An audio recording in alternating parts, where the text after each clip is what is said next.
You can stay in Matthew chapter 5. We'll start there with our lesson this morning. Thank you for this opportunity to teach you this morning.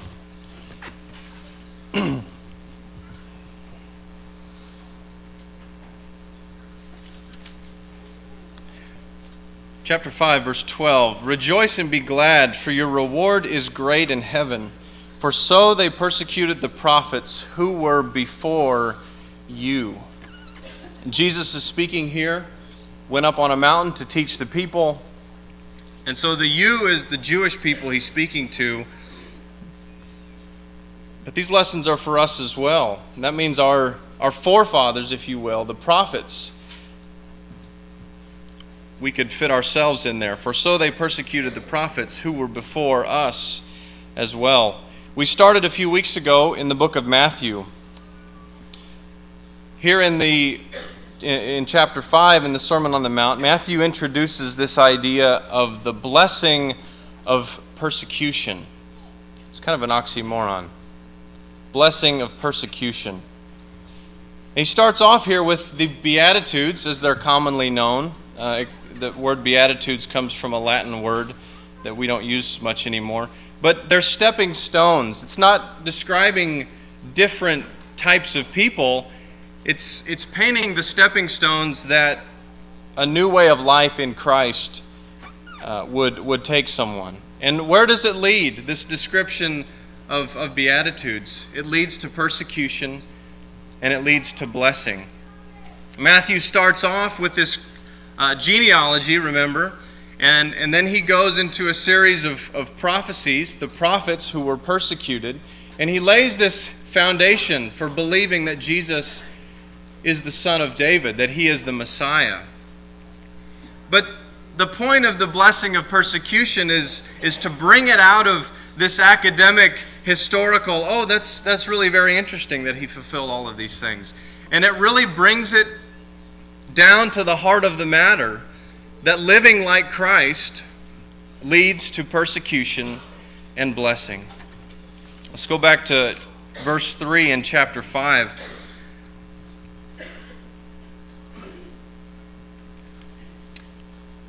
So imagine, I don't know how many in this crowd are a boss, you have the ability to hire someone, but try and put yourself in a scenario where you're going to hire someone and you're interviewing this person and they say something like, I admit that I don't know everything, right? I admit that I have a lot to learn, but I'm willing to be taught.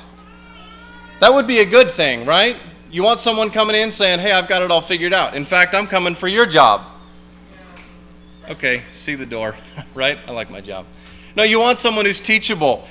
Matthew chapter 5, verse 3, blessed are the poor in spirit, those who realize how little they are before God, those who realize how much they have to learn. Be a good quality in a prospective employee.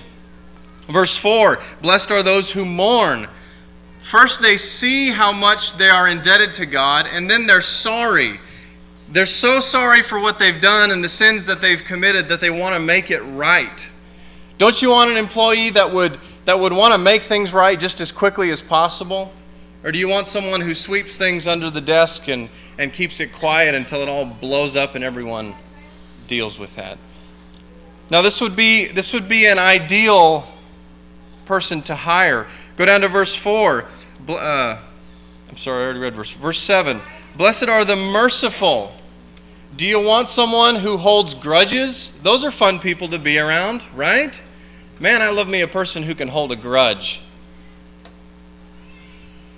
No, this person comes in and says, I don't hold grudges against people. If I have something to say to them, I'm going to go deal with it in a kind and effective manner. And then verse 9, blessed are the peacemakers. You want someone who's going to be a peaceful, productive worker. And so maybe the Beatitudes would describe the ideal person you would hire for a company. And that's all well and good. You're not getting this pious saint who comes in and says, I know everything. Listen to me. But you're also not getting just a worker. You're getting someone who cares, a human being who cares, and yet they have a backbone, which kind of becomes a problem if you think about it. They're going to get along and they're going to be productive until something unethical comes up, or something foolish or something dishonest comes into play. And then that person, not because they're difficult or frustrating, but because they have a moral center, they're going to be a bit of a thorn in your side, provided you don't want to expose some of these things. I want to couch the blessing of persecution in this context of our everyday lives, because that's the kind of persecution we can face. We go to work, we go to school, we do these various things, and we're supposed to be, a Christian ought to be the person that you want to hire. I mean, that's frankly the way it should be. A Christian should be the hardest working, most eager to make things right. And yet the Bible says Christians are going to be rejected in this world.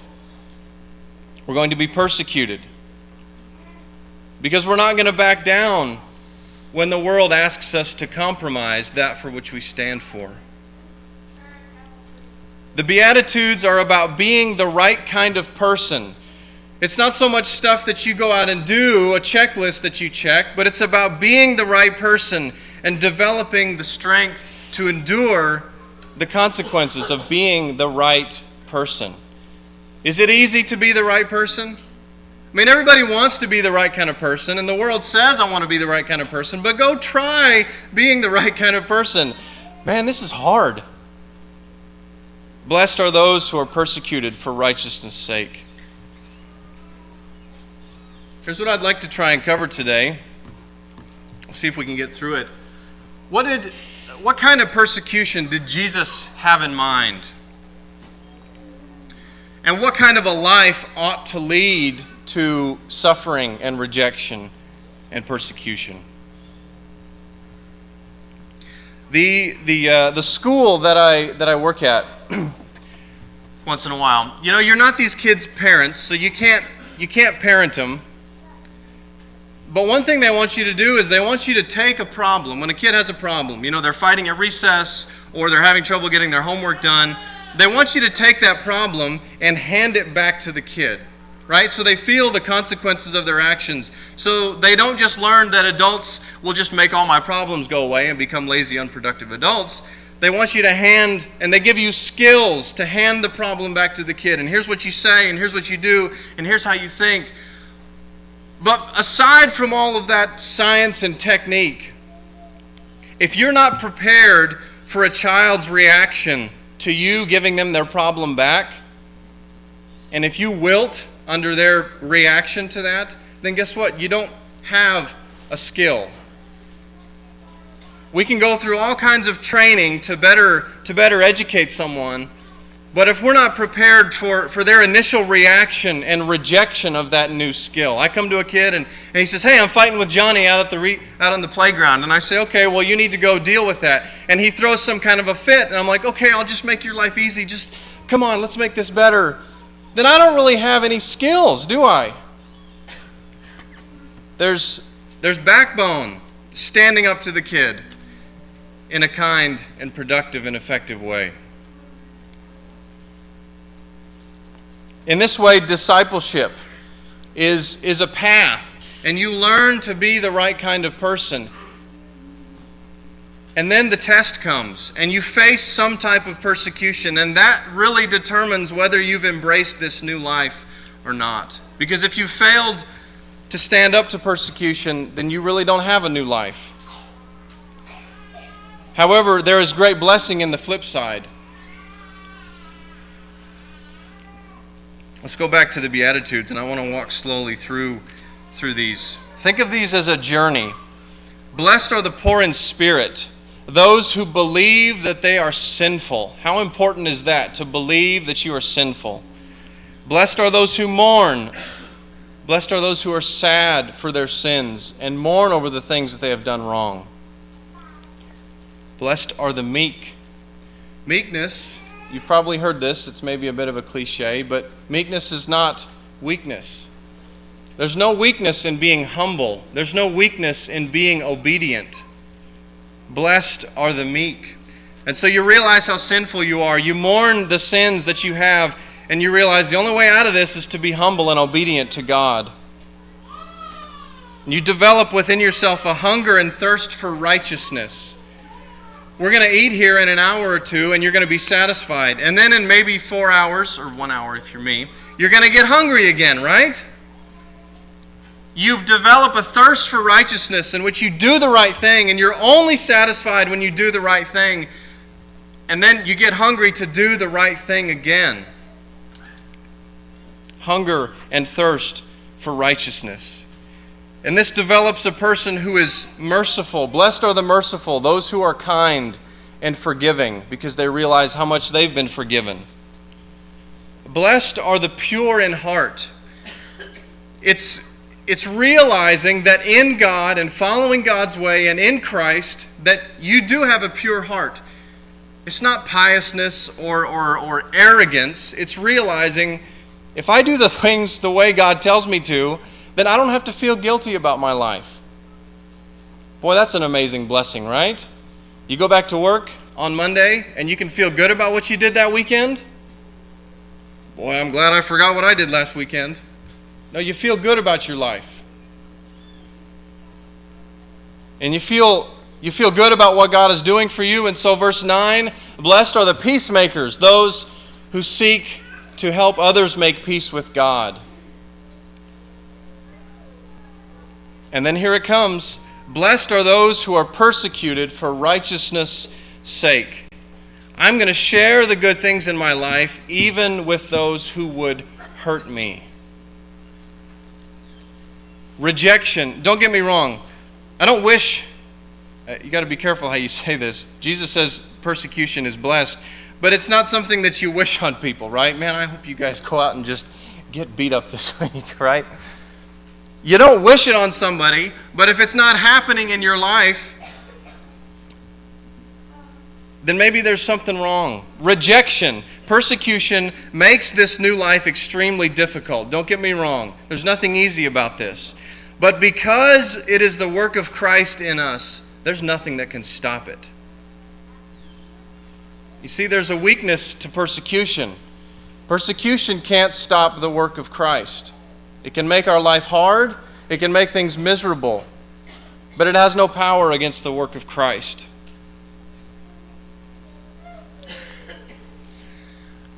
You don't have to think too much about persecution, and you start to think about those who have been under threat of life. Those who have given their life for the gospel. Those who have been martyred. That's some intense persecution. And Jesus calls our attention to that when he says, remember the prophets? Boy, they had a hard go of things. Some of them God came to and he said, I want you to preach, and everyone's going to reject you and hate you, and they may even throw you in a hole, and they may throw you in jail, and I want you to preach until there's no one left to preach to. That's difficult, right? And there's a special recognition for that. But where does Jesus start when he defines persecution for us? Like the Beatitudes are a stepping stone in the life of a faithful Christian, I think there can be a progression to persecution. And so we shouldn't throw our hands up and say, well, I'm not persecuted because I'm not under threat of life. Let's see where Jesus starts. Let's go to chapter 5, verse 11. Blessed are you when others revile you and persecute you and utter all kinds of evil against you falsely on my account. What's he talking about here? He's talking about being slandered or being scorned or being insulted or being rejected. We haven't gotten to bodily harm yet, but there's a certain element of rejection going on here. He expands that over in chapter 10 when he talks in particular to his apostles. He's about to send them and he says, okay, it's going to move beyond people just thinking negatively of you or trying to brush you off or be like, oh, that's that weird Christian person, right? It's going to be elevated. Jesus expands it in chapter 10, verse 14. He says, if anyone will not receive you or listen to your words, Shake off the dust from your feet when you leave that house or town. I want to focus in on that first part there. If anyone will not receive you, it progresses to a lack of hospitality. Or if they will not listen to you, there's a disregard for the things that you have to say. They write it off as some kind of religious fanaticism or whatever. And so we've gone from insult and maybe not fitting in quite right to being actively rejected, a lack of hospitality, and a disregard for what you have to say. Go over to verse 16. And behold, he says, I'm sending you out as sheep in the midst of wolves, so be wise as serpents and innocent as doves. Beware of men, for they will deliver you over to courts and flog you in the synagogues. He's now telling his apostles, his 12, that you're going to go and you're going to start upsetting the religious people amongst you. Have you ever had to break with a religious tradition because of your faith? Have you ever had strife in your family because of what Christ means to you? Are there certain people you just, in your family, where suddenly Christ's name comes up and things get really awkward? Some of us have the blessing of parents and grandparents that you can call and talk to about your faith. Others, it's a difficult subject, but Christ warns of the blessing of persecution in that instance. Verse 21, brother will deliver brother over to death, and the father his child, and children will rise against parents and have them put to death, and you will be hated by all for my name's sake, but the one who endures to the end will be saved. Some will face death, some will face ridicule. All will be rejected in some way at some time. We're all by nature self-led people. You see it more easily in babies and 2-year-olds, and they're not held accountable for their rebellion there, but it's all about what they want at that time.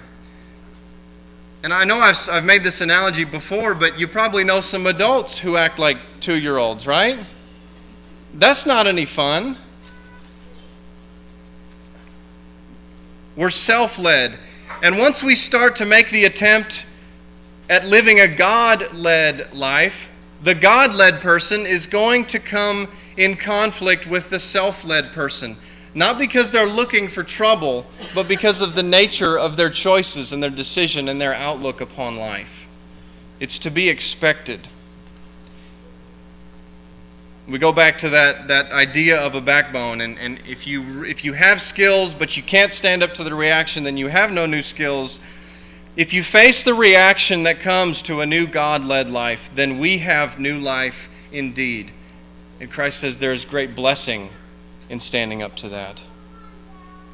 And so we've talked a little bit about the kind of persecution. When Stephen was martyred, we see Jesus standing up, and there was this special recognition of his great sacrifice. But Jesus recognizes all persecution that his people go through. I want to move on now to the kind of life that ought to lead to persecution. I think I might be... Oh no, I'm getting there. It's allowed. If I'm getting behind on my slides, say something, please. What kind of a life? I remember as a young person, as a much younger person than I am now, right? I got to be careful saying that. As like a teenager, okay? And we were having this Thanksgiving meal, and there were some other friends there, and this other boy who was like a senior in high school, he loved to ride.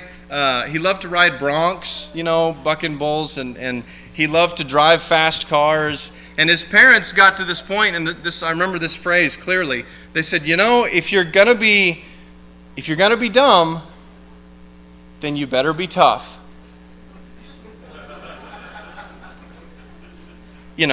Mommy, what does that mean, right? So then they had to try and figure out how to explain. If you're gonna be dumb, you're going to be tough. Or I hope you are. But is there a blessing for persecution because of dumb things that you do? Is there a blessing when you go do something foolish? Or how about you say something without tact, right? I've done that plenty of times where you just stick your foot in your mouth. Blessed are those who stick their foot in their mouth. No. Blessed are those who ask for forgiveness for sticking their foot in their mouth, right? 1 Peter chapter 4. Turn over there with me. Peter, I think, hits this right on the head. Chapter 4, verse 12. 1 Peter chapter 4, verse 12. Beloved, do not be surprised at the fiery trial when it comes upon you to test you, as though something strange were happening to you, but rejoice insofar as you share Christ's sufferings, that you may also rejoice and be glad when his glory is revealed. If you're insulted for the name of Christ, you are blessed, because the Spirit of glory and of God rests upon you. But let none of you suffer as a murderer, or a thief, or an evildoer, or as a meddler. As Peter's saying, if you're going to be dumb, then I hope you're tough. Yet if anyone suffers as a Christian, let him not be ashamed, but let him glorify God in that name. We might be persecuted, but we got to ask ourselves, is it because I did something foolish or because I stuck my foot in my mouth? Let's go back to Matthew chapter 10. We're not told a lot about Jesus' followers. Matthew chapter 10, we're not told much about Jesus' followers. We know that one of them was a tax collector, Matthew was. We know some of them were fishermen. One of them, Simon the Zealot, or Simon the Canaanian. This guy would have faced persecution, but there was a difference. You see, the Zealots and the Canaanians were a part of this popular movement to rebel against the Roman government. It's kind of like today, you know those people, the way they dress or the way they act. It's kind of cool to be a rebel, right? I'm against the establishment, and I don't stand for what is traditional, right? But it's cool, and you can buy the clothes that make you look like that, and you can eat the food that associates you with those kind of people. And you endure some kind of persecution, but you're really being persecuted for your own idea.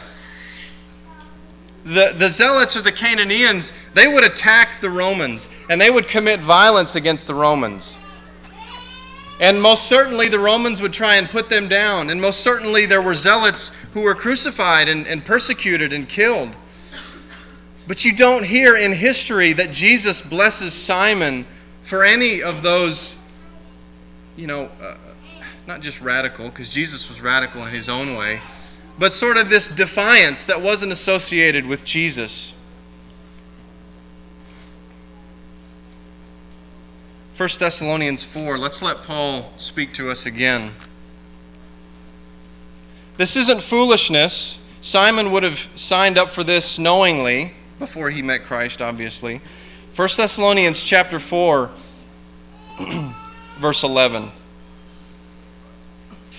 Aspire to live quietly and to mind your own affairs and to work with your hands as we instructed you, so that you may walk properly before outsiders and be dependent upon no one. There's this element of the Christian life that we don't have to go with pitchforks and burning torches to go burn down all the evil governments that are standing against us.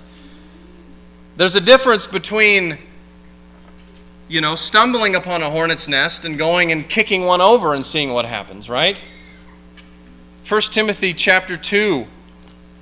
Let's listen for a moment what Paul asks that people should pray for. First of all, then, I urge you that supplications, prayers, intercessions, and thanksgiving be made for all people, for kings and all who are in high places, that we may live a quiet and peaceful life, godly and dignified in every way. Do you understand the difference there? There was like this political, social movement that Simon the Zealot was a part of. And Jesus says, don't be persecuted because you're associated with some popular movement. Be persecuted for my sake. Go back to Matthew chapter 10. Matthew chapter 5, verse 10. Blessed are those who are persecuted for righteousness' sake. What does that mean? What ought we to be persecuted for? Verse 11. He says, blessed are you when others revile you, persecute you, and utter evil, all kinds of evil against you falsely on my account. So he defines righteousness. The righteousness that the Christian is persecuted for is for the name of Jesus. Matthew chapter 5, verse 3 is very closely paralleled over here in Psalm 40, verse 17. It basically says the same thing. Blessed are the poor in spirit. Psalms talks about how poor in spirit that the psalmist is. Matthew chapter 5, verse 5 and Psalm 37, 11. Blessed are the merciful. Jesus was doing what no other scribe or rabbi would do. He's taking these ideas from the Psalms and from the Old Testament, and he's laying claim to them. It's like he invented them or something. Right? And he steps forth and he says, I'm giving you this teaching, and if you're persecuted for this teaching, it's for my name. It's for me. The other scribes, they wouldn't say that. They wouldn't want people to attach persecution to them necessarily. But that's where part of Jesus' authority comes from here. We're talking about the king, the son of David, telling people how his citizens are supposed to act. And he says that the ideal citizen functions and prays and serves and loves, and as good as they are, it's going to be rejected because it's from Jesus and it's from God. And blessed are those who are persecuted for being like Jesus. What's the worst thing that can happen to the church? We're not going to come up with an answer because there's probably a lot of bad things that could happen. What's the worst thing do you think that could happen to the church? Think about that for a moment. This picture here, I think it's a picture of a guy named Hippolytus from AD 170. It could be a statue just representing a generic group of church leaders from back in the 2nd century here. But he was involved with the church in Rome back in AD 170. He and this other fellow named Zephyrinus. Zephyrinus was kind of a rascally fellow, and they got to where they were butting heads. And it got so bad that the church split because of their conflict. And Hippolytus, he lived quite a while. Zephyrinus died, and then another guy named Pontiaeus, these are pretty cool names, right? Another guy named Pontiaeus comes along, and as long as things are sort of going well, and there's no persecution, the church remains split and divided. These two men, and maybe they were standing for good things, but nevertheless the church remained divided. What's the worst thing that can happen to the church? I'll tell you, Jesus tells us that it's not persecution. Persecution is not the worst thing that can happen to the church. Read the book of Acts. Persecution was one of the great blessings that spread the gospel throughout the world. It's how God got people moving. He didn't say sit down and plan this perfectly and then go do it so you can say, look, we had this awesome plan and we spread the gospel. He says, figure out how to live like Christ, and then I'm going to send people to persecute you and scatter you. You know what happened to the church in Rome? Maybe this is an answer. If Robert and I ever, get at a disagreement, this is what they did. The Romans came along and they sent Hippolytus to the salt mines of Sardinia. Boy, that sounds bad, doesn't it? The salt mines of Sardinia. So they sent Hippolytus and Pontiaeus to these salt mines to be persecuted and to be punished. And guess what happened? Those two guys mended their friendship before they died. And guess what happened to the church in Rome? They got back together. And I'm not saying they held hands and said, Kumbaya, and we'll just forget all of our mistakes. There was real healing that went on. Healing that could not come about by the workings of man, but by the blessing of persecution. I don't want to begin to think about the worst thing that can happen to the church, but I do know that it's not persecution. In persecution, the church does a lot more praying and a lot less disputing. The church does a lot more fellowship and a lot less gossip. There is blessing and validation of faith and even healing that can take place during the persecution of the church.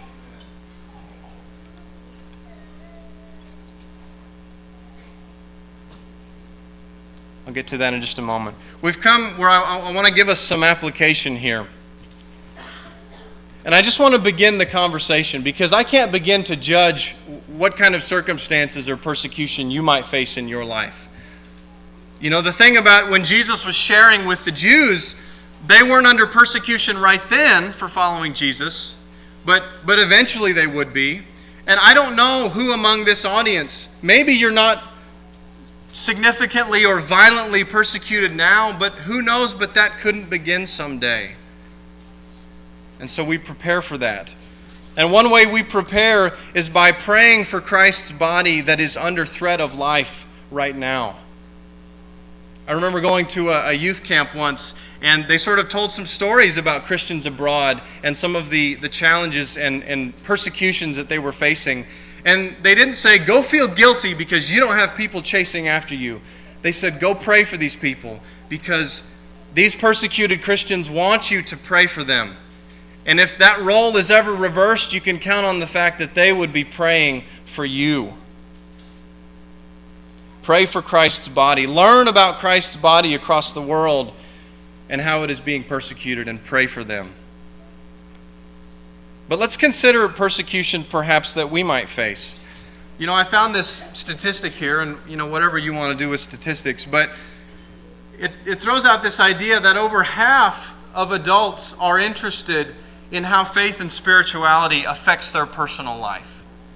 Right? Over half. So every other person you talk to on the street at least has an interest about how faith and real life intersect. That's kind of good news, right? And it says well over half of people are interested in having some kind of meaningful life. But despite this widespread interest in faith, there is a widespread interest in faith. I go to coffee shops and I go to different places, and you see faith, and you see advertisements for churches, and you see Bible studies going on. And yet maybe you've had a moment like this. You're at work and suddenly everybody starts talking bad about their spouse. And suddenly it sort of becomes who can one-up each other. Well, my husband did this, and well, my husband did this. And then it comes to you and you're like, but I love my spouse. And suddenly you're the odd person out for not joining in saying bad things about your spouse. And suddenly you might be labeled as, oh, that's the pious person with the perfect marriage, right, who's too good for us. You're like, no, you can slander me like that, but I'm not going to fall into saying bad things about my husband or my wife, because that's not what Christ would have me to do. Now, maybe you say something or maybe you don't, but have you ever been in that situation? I think that's a taste of persecution. I know your spouse would bless you if you held your tongue in that moment. I think Christ would as well.